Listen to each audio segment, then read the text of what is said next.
Bab 44. Menginginkan bayi.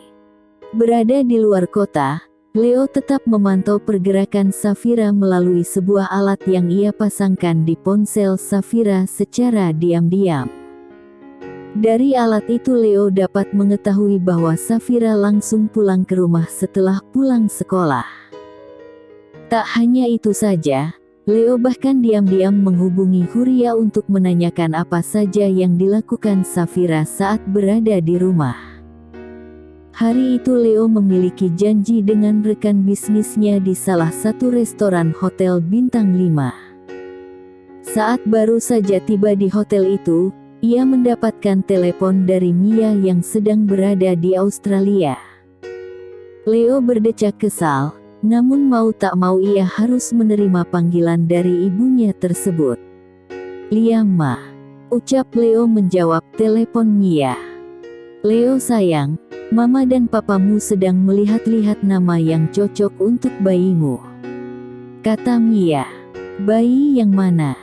Pekik Leo kesal. "Tentu saja bayimu dengan Safira," pekik Mia tak mau kalah sementara Gustav terus saja memilih satu nama untuk calon cucunya kelak. "Cih, aku sedang ada urusan penting hari ini jadi jangan bahas yang tidak-tidak denganku. Bikin pusing saja," gerutu Leo.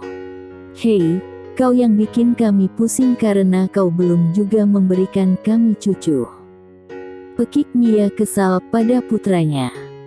"Kau sudah menikahi Safira selama berbulan-bulan, tapi sampai sekarang kami belum juga mendengar kabar baik mengenai kehamilannya. Apa kau tidak bisa menghamili istrimu itu?" "Hah," pekik Mia lagi. Leo lantas memijat-mijat dahinya saat mendengar omelan sang ibu yang terus menuntutnya untuk memberikan cucu sebagai pewaris semua harta keluarga. Melirik istrinya yang sedari tadi ngegas saat berbicara dengan putranya, Gustav lantas merebut ponsel Mia untuk bicara dengan Leo. "Leo, ini Papa," seru Gustav. "Oh ya Tuhan, tambah satu lagi biang kerusuhan," ucap Leo dalam hatinya sembari terus memijat-mijat kepalanya yang terasa pusing. "Leo, dengarkan Papa. Apa kau masih memiliki masalah dengan kejantananmu? Nanti Papa akan kirimkan ramuan hebat untukmu agar kau bisa segera menghamili Safira," seru Gustav membuat Leo auto tepok jidat. "Apa kalian caranya?" "Hah. Kalau begitu aku tutup dulu teleponnya." Teriak Leo semakin kesal. Leo lantas memutuskan sambungan telepon itu dengan raut wajah yang sangat kesal.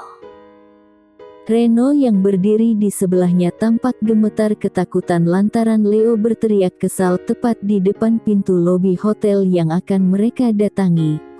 Mereka selalu saja menuntutku segera memberikan mereka cucu. Menyebalkan sekali," gerutu Leo seraya melangkah masuk ke dalam hotel bintang 5 itu. Itu karena Tuan dan Nyonya besar memang sudah pantas menimang cucu, hanya saja Anda yang tidak menyadarinya, Tuan," gumam Reno dalam hatinya kemudian mengikuti langkah Leo dari belakang. Leo pun bertemu dengan rekan bisnisnya di restoran hotel bintang 5 itu untuk membahas proyek yang akan mereka lakukan. Saat sedang membahasnya, tanpa sengaja mata Leo melirik seorang bayi yang sedang digendong ibunya ketika makan di restoran itu.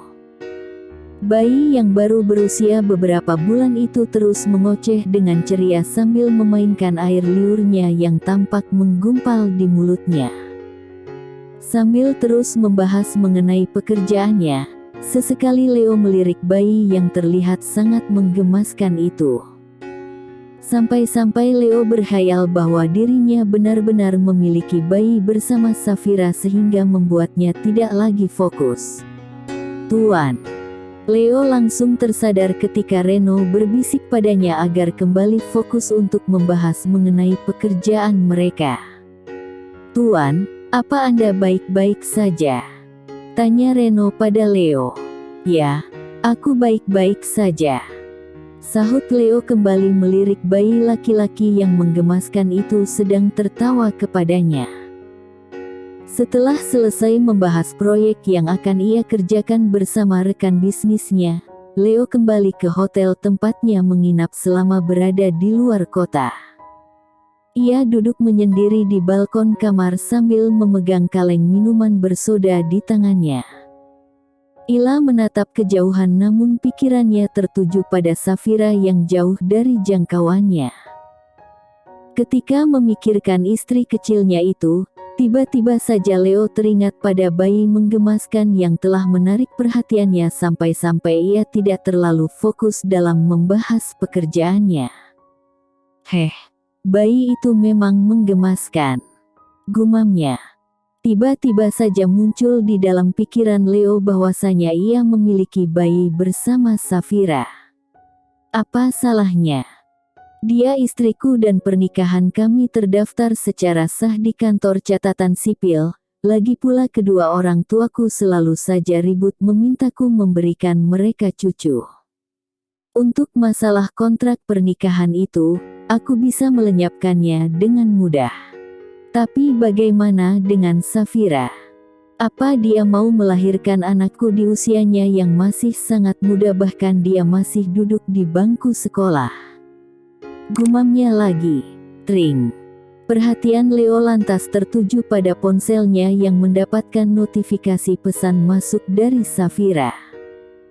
Bibirnya tampang melengkung lebar karena merasa senang mendapatkan pesan dari gadis yang belakangan ini selalu bermain di dalam pikirannya. Kak, apa kau sibuk? Apa aku boleh menelponmu? Safira tak ingin membalas pesan itu lantaran Leo langsung menghubungi Safira. Halo, Kak. Suara Safira terdengar di telinganya membuat jantung Leo berdetak kencang. Sahut Leo berusaha tenang dan bersikap dingin kepada Safira. Kak, ada yang ingin aku bicarakan, kata Safira. Katakan saja, sahut Leo. Kak. Sekolahku akan mengadakan wisata keluar kota selama seminggu, apa aku boleh ikut? Tanya Safira. Tidak, sahut Leo. Mendengar jawaban yang sangat tegas dari Leo membuat Safira mengutuknya dalam hati. Tapi aku ingin pergi, seru Safira memaksa. Kalau aku bilang tidak ya tidak. Apa kau ingin membangkang denganku lagi ya? Seru Leo tetap saja tidak mau memberikannya izin. Safira mengepalkan tangannya dengan erat serta menggigit bibir bawahnya lantaran ia menahan rasa kesal karena tidak mendapatkan izin dari Leo. Bagaimana aku harus membujuknya kalau kami hanya bicara melalui telepon? Jika dia ada di sini aku pasti bisa merayunya supaya dia memberikan izin untukku. Gerutu Safira dalam hatinya. Safira terdiam agak lama lantaran ia sedang berpikir untuk membujuk Leo. Sementara itu Lenol masih saja bersikeras tidak memberikannya izin hingga akhirnya pemikiran Leo berubah di saat ia tanpa sengaja melihat bayi menggemaskan yang digendong ibunya baru saja turun dari sebuah taksi yang berhenti tepat di depan lobi hotel. Itu bayi yang tadi, ucapnya dalam hati. Pikiran Leo lantas kembali sebelum ia menghubungi Safira. Ini kesempatan yang bagus, ucap Leo dalam hatinya dengan segala rencananya untuk mendapatkan apa yang diinginkannya. Leo kembali pada ponselnya yang masih menunggu Safira bicara. Safira, apa kau masih di sana? Tanya Leo. Iya, sahut Safira. Kenapa kau diam saja? Tanya Leo. Itu. Aku sedang berpikir, sahut Safira. Berpikir apa? Berpikir untuk menggodaku supaya aku mengizinkanmu pergi wisata bersama teman-teman sekolahmu, kata Leo membuat Safira tak ingin berbasa-basi lagi. Kumohon. Aku ingin sekali pergi wisata itu karena aku suka mempelajari seni dan budaya di tempat yang akan dikunjungi nanti, pinta Safira.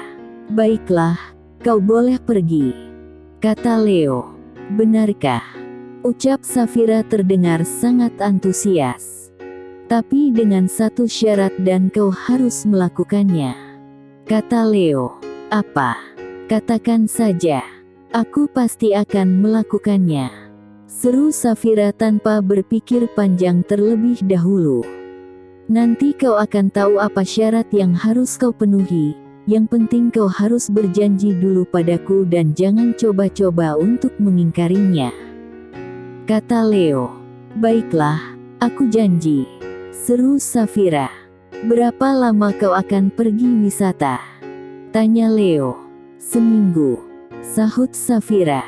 Tidak, 3 hari, kata Leo, tapi sekolahku mengadakannya selama seminggu, seru Safira.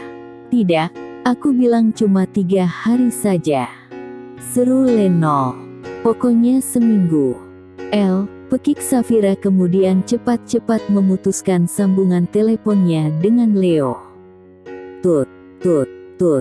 Leo lantas mendengus kesal karena Safira masih bersikap membangkang kepadanya.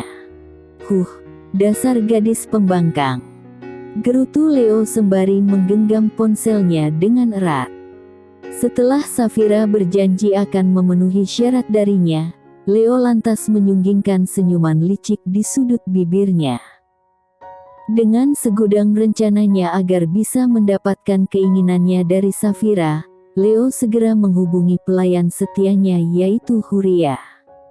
Halo Tuan, ucap Huria saat menerima panggilan telepon dari Leo yang berada di luar kota.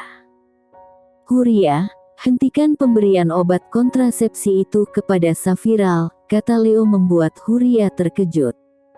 Aku ingin segera memiliki keturunan darinya, kata Leo lagi membuat Huria tersenyum lebar. Baik Tuan, sahut Huria. Oh iya, tolong siapkan semua kebutuhan Safira untuk pergi berwisata yang diadakan oleh sekolahnya. Aku mengizinkannya untuk ikut, kata Leo lagi. Baik Tuan, sahut Huria. Setelah menerima perintah dari majikannya, Huria lantas menemui Safira yang sedang menulis perlengkapan apa saja yang akan ia bawa ketika pergi berwisata yang diadakan dari sekolahnya. Tok, tok, tok, masuklah, seru Safira. Huria masuk ke dalam kamar membawakan segelas susu hangat untuk istri majikannya tersebut. Nona, Anda sedang apa? Tanya Huria sembari memberikan segelas susu itu kepada Safira. Aku sedang menulis perlengkapan apa yang akan aku bawa saat wisata nanti. Aku sudah tidak sabar ingin melihat seni dan budaya yang ada di tempat itu, seru Safira. Safira lantas meminum segelas susu hangat itu hingga habis. Ia melirik tangan Huria yang tampak kosong tidak membawa obat apapun. Huria, malam ini kau tidak memberikan aku vitamin seperti biasanya, tanya Safira. Oh tidak Nona, sahut Huria. Kenapa? Biasanya setiap malam kau selalu memberikan aku vitamin, tanya Safira lagi.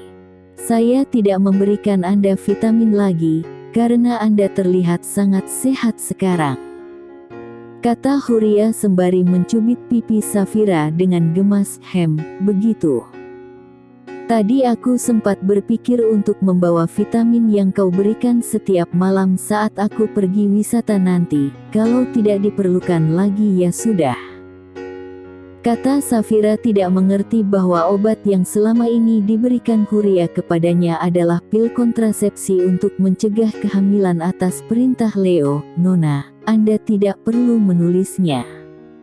Saya akan menyiapkan semuanya nanti, kata Huria. Baiklah, Huria. Terima kasih, kau sangat baik, seru Safira sembari memeluk Huria seperti ibunya sendiri.